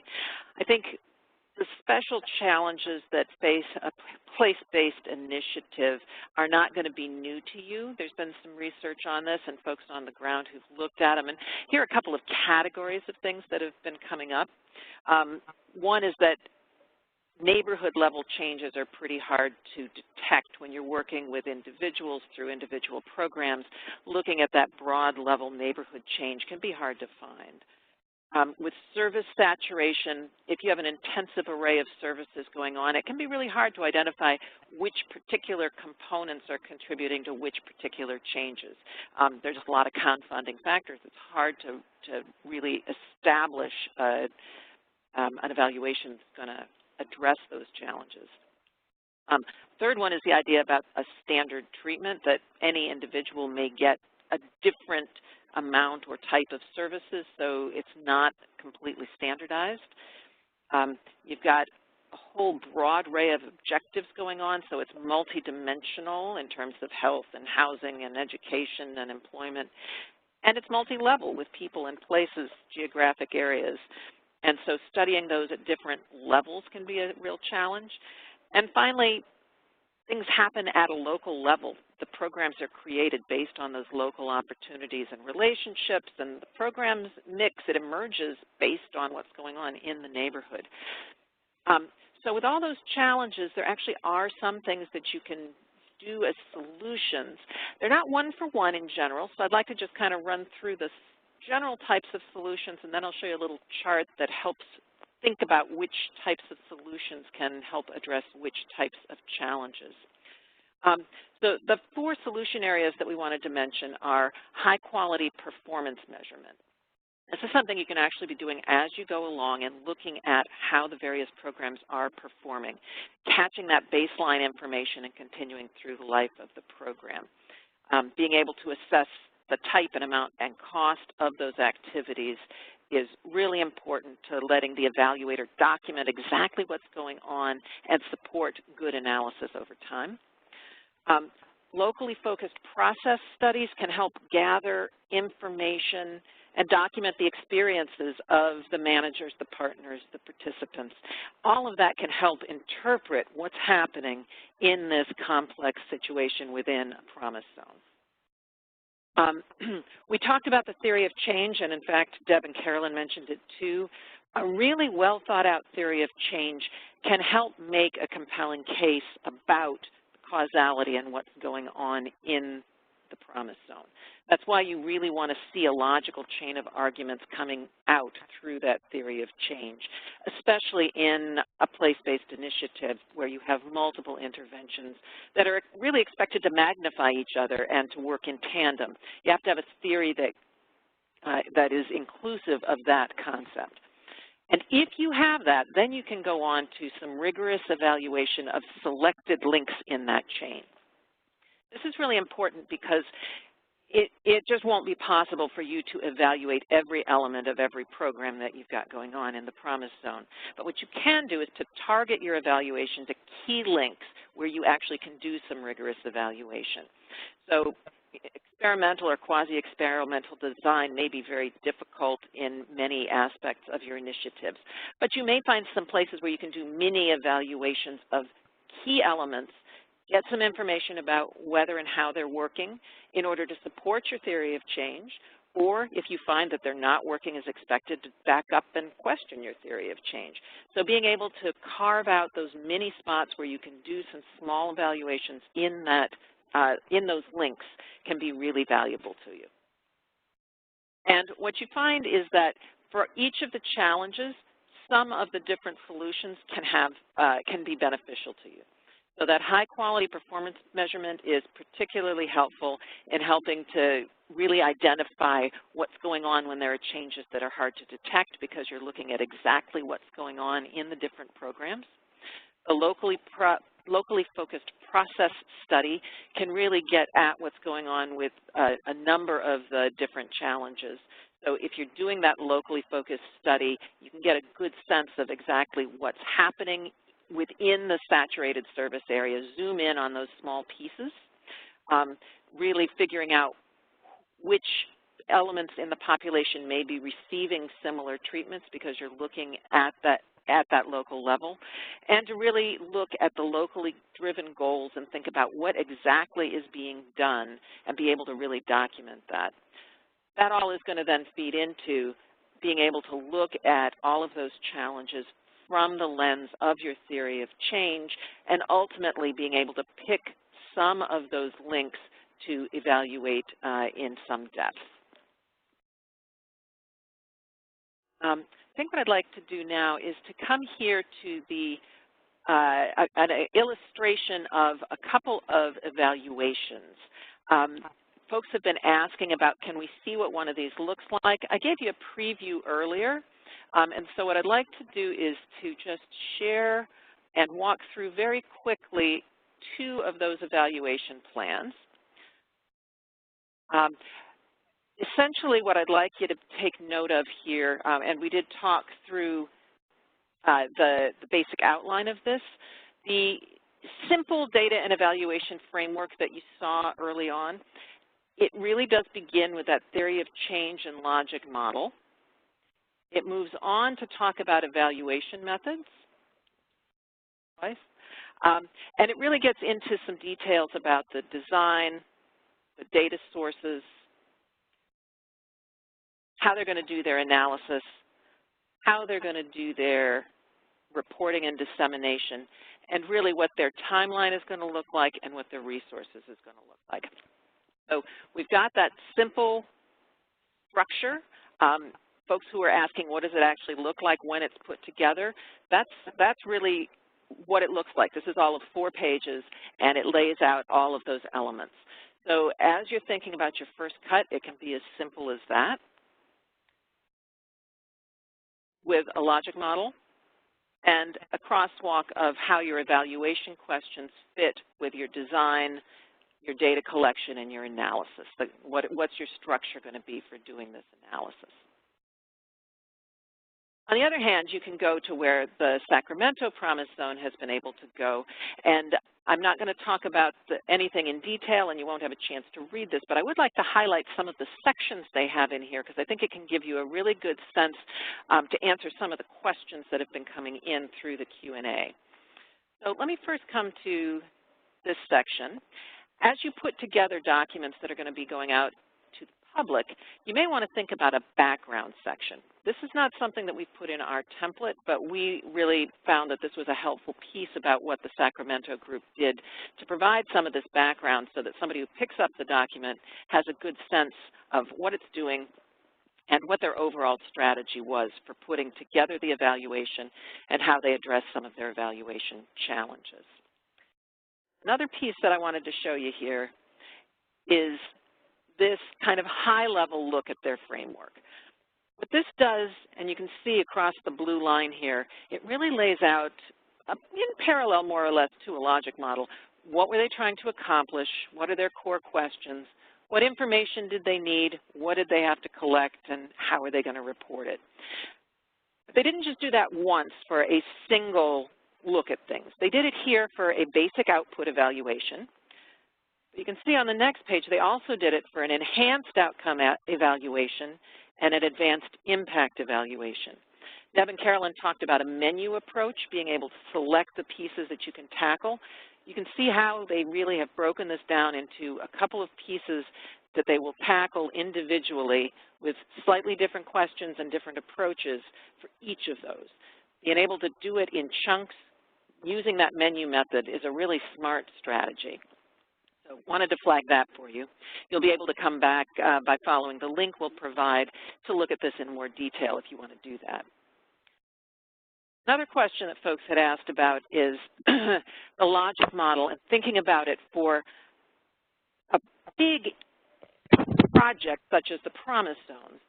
What Sacramento did here is they've got their vision and their 5 goals for the overall Promise Zone, and they've put it into this logic model format where we move from their inputs and activities to short, medium, and long-term outputs, outcomes, and impact. But what they then do is say, you know, that's great for understanding the big picture, but really our action teams who are going to be implementing these logic models really need to look at it at the goal and sub-goal level. And so in addition to having that overall view for the full Promise Zone, they've got this view for the individual teams. And the key here that I'd really like you to pay attention to are the bolds, where they say this is going to be determined by the action team. So we know basically what the inputs are and what the impact is that they're trying to get to. But those individual activities that they're going to undertake each of their 10 years are not something that is already in place. It's something that's going to evolve. It's going to be something that it grows with the Promise Zone and its partners over the period of the 10 years. So as you put together your framework, recognize that you have the flexibility where necessary to say, this is something that we're going to be fleshing out over time, revisiting, and coming back to, because this is a living document that's going to support our work together.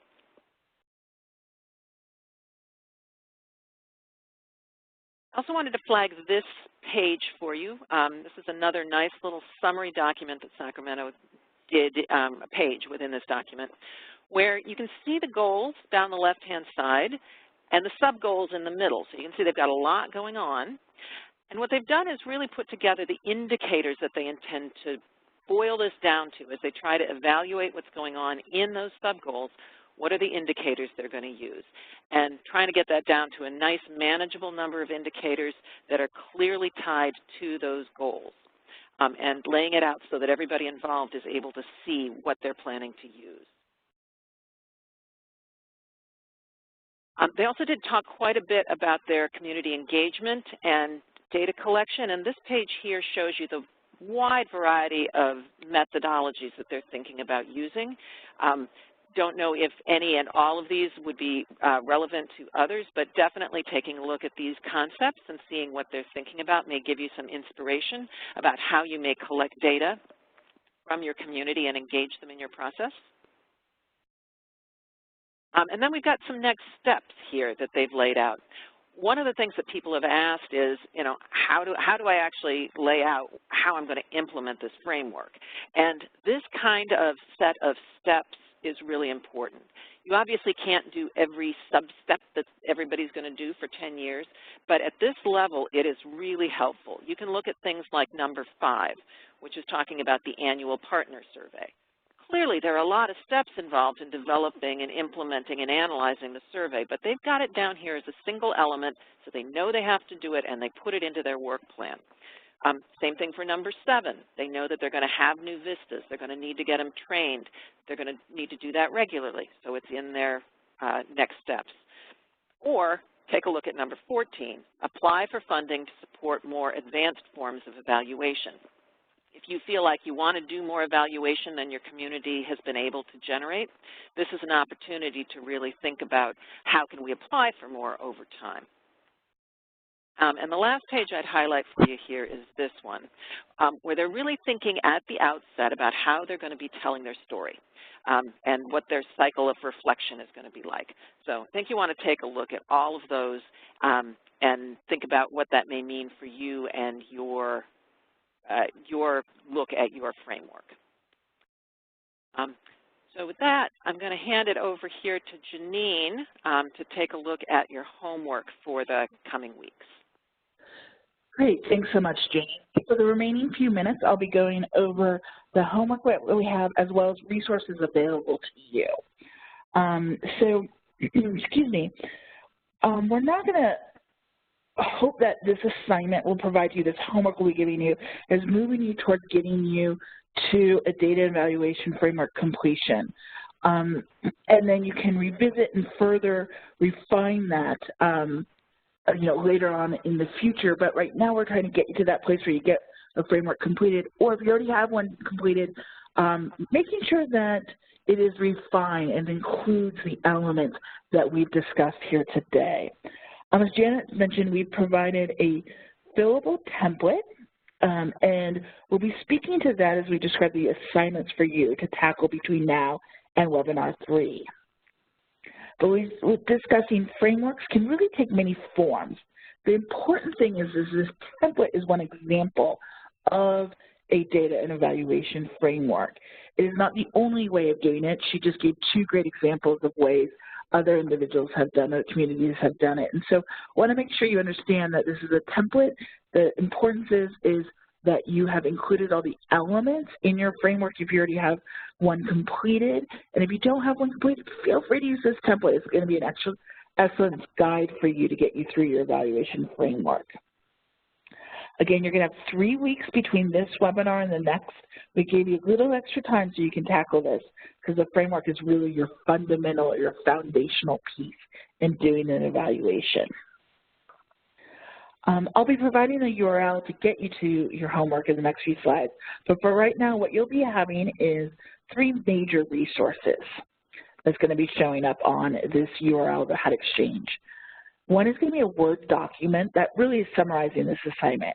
It's really the instructions. Second is a blank template. It's like the one you're seeing on the slide right now. This template is in Word, so it's easily fillable.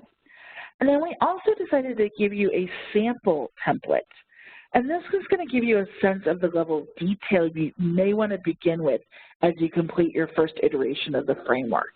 Again, it's a pure sample. Some of you will want to include much more information than that depending on how your Promise Zone works. As you can see on the screen right now, the template is divided into 5 sections, A through E. For the homework today, you're going to be completing Part A as your homework. The rest of the template specifies which columns and sections you will be competing for which webinar. So let me just take you through Part B. Again, recommend you work with your team, and you're going to develop and revise your evaluation questions and evaluation design, which is really columns 1 and 2. So again, for your homework, Part B, columns 1 and 2. First, you're going to need to articulate your evaluation questions, column 1. Second, you need to decide what type of evaluation design is most appropriate for answering each of those questions, which is column 2. Remember to go back to your theory of change and logic model to help with this. If you have a desired outcome, your evaluation question is likely to be around whether that outcome was achieved.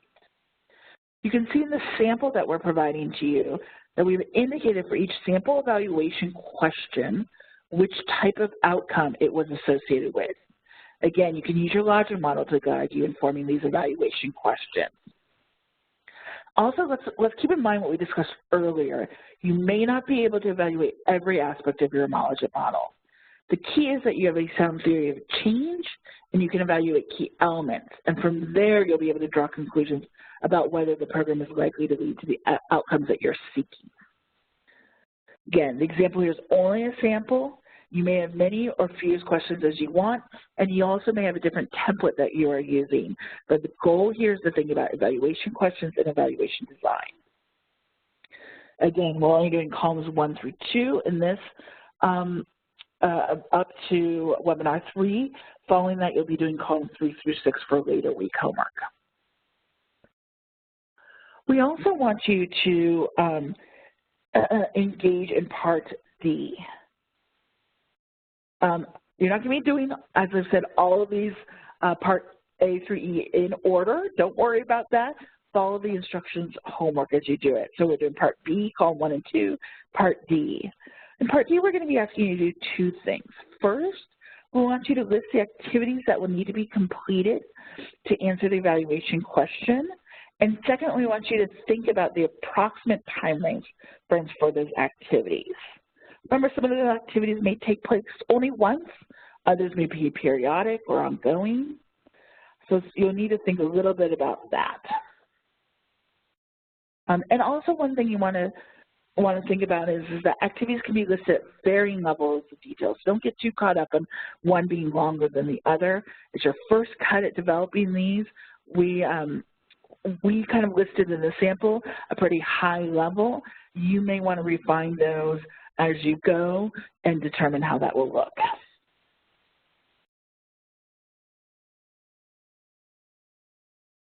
Then we want you to go to Part E. And again, this is kind of your first cut brainstorming about the resources for each activity. Primary resources available for many of you guys in Promise Zone is your staff time. So example here is the resources in FTE. You can branch out, include additional financial or in-kind resources. Many of you might have availability of data visualization software or analytical software from maybe your GIS team within cities. It's okay to use rough estimates. Again, the goal here is to start you at your first cut brainstorm for this homework piece.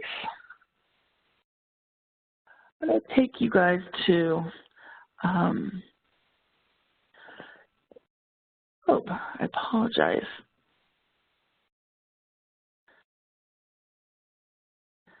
Right now I have showing in the web browser, this is on the HUD Exchange, on the Urban Promise Zone's Data Evaluation Framework page.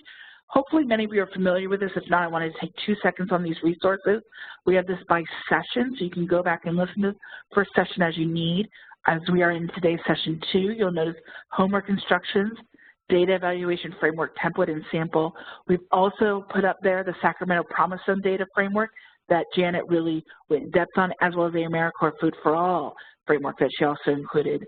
We'll be posting other Sacramento Promise Zone information here, as well as I want to remind you guys, unfortunately, we have not had a chance to get to all of your Q&As that you guys have posted in the Q&A box on the right-hand side, but we will not forget you. We will definitely make sure that we post here as well as send around a document that has the questions and our answers so that all of you guys can see the questions and answers to that.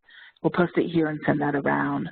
Also want to remind you guys, office hours, office hours, office hours. This is especially for those of you that might not have access to a consultant. We know we've heard that that was a challenge for many of you with regards to resource constraints. What a great way of having your own office hours that HUD is providing through this process. So want to make sure you guys know you can sign up here for office hours. And if you have any questions or concerns about that, feel free to utilize this website here from AIR. There's also peer convenings that will be coming up. Want to make sure that you guys have accessibility to those as well. And the next peer convening is going to be on May 23rd from 3 to 4 Eastern Time. Please note that there might have been a date that was misstated in previous communication to you. It is May 23rd. 3 to 4. And the next webinar is going to be June 7th from 1 to 3 p.m. Eastern Time. Also, when you guys get a chance after this, please make sure you look at the where we got so much of this information today. There's some initial information in any one of these resources where you guys can dig even deeper in what we provided today. But wanted to make sure you had all that. At this point, we've gone a little bit over, and I apologize for that. We want to thank everyone for joining us today, and we look forward to speaking to you guys at the next webinar, June 7th, from 1 to 3 Eastern Time. I want to encourage you to get that homework done, either starting to fill out that template as we outline in the instructions, or if you already have a template, starting to look at those instructions in that template so you can refine what you already have. Use those office hours. They are there for you. Use them as often as much as you need to talk about the challenges you have. And then we also will have we will also post all the questions that we have not gotten to today. We apologize for that. And the answers on the Promise Zones HUD Exchange page. We look forward to seeing you guys again on June 7th. Thank you so much for your time today, and good luck with your homework. Take care.